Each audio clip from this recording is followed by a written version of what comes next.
लाश नकुल के खेत में मिली तो थोड़ी देर पहले ही मैंने हरिराम के चेले को खेत में हाथ धोते हुए देखा था। बाद में वही चेला हरिराम को नकुल के खेत में ले गया। साहब, राकेश जी परायों की ही न बल्कि अपने बाबूजी की भी घनी फिक्र करते थे। वो उन्हें हमेशा समझाया करते थे कि कम से कम गरीबों की बददुआ तो ना लें। जमीन क्यों जब्त की है? तो जमीन वापस करो। 6 महीने से ब्याज नहीं दिया उसने, तो जमीन पर कब्जा ना करूँ तो बोल क्या करूँ? आरती उतारूं? आरती ना, उसकी इज्जत उतारना चाहते थे।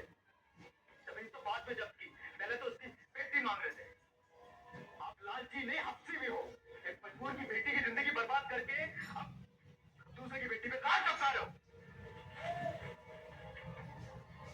हमारे घर में रहना ना, तो आवाज नीची रखा कर, नहीं तो किसी दिन तेरी आवाज।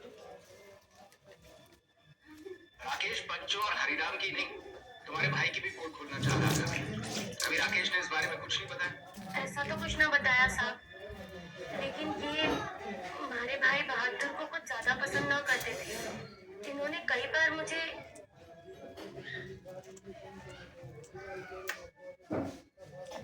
बंद होएगा, बंद कर देना मुस्कान।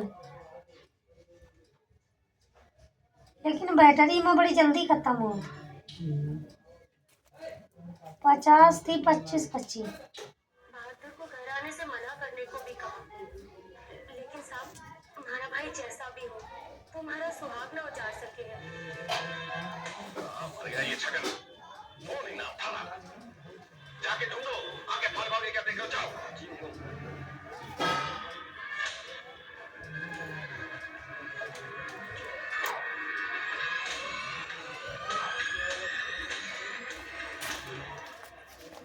मैं मानता हूँ कि गड्ढा मैंने ही खोदा था साहब, लेकिन मैंने छोटे मालिक को नहीं मारा था साहब, नहीं मैंने उनको गाड़ा था साहब। तो क्या फिर हरिराम ने मार के गाड़ा है? बड़े मालिक को तो तब तक मालूम ही नहीं था साहब कि छोटे मालिक मर चुके हैं, और उन्होंने तो खुद नहीं मुझे छोटे मालिक को ढूंढने के लिए लगाया हुआ था साहब। तेरा छोटा मालिक जुआ था जो गड्ढा खोद के ढूंढ रहा था उसे, ऐसी बात नहीं है साहब। मैं तो बड़े मालिक के खेतों में काम कर रहा था साहब। उतनी देर में मुझे नकुल जी के खेतों से कुत्ते के रोने की आवाजें आने लगी, तो मैं तो उन कुत्तों को भगाने के लिए गया था साहब, लेकिन वहां जाकर देखा मैंने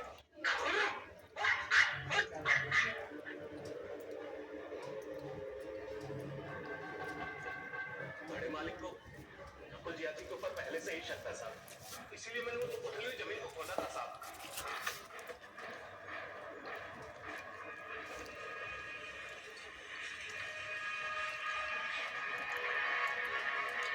उनके इशारे की वजह से मुझे छोटे मालिक की लाश मिली थी साहब। वो इशारा कुत्तों का था या हरिराम का? नहीं साहब, बड़े मालिक अपने बेटे को नहीं मार सकते साहब, जब तक ये सच ना बोले तोड़ते रहो उसे।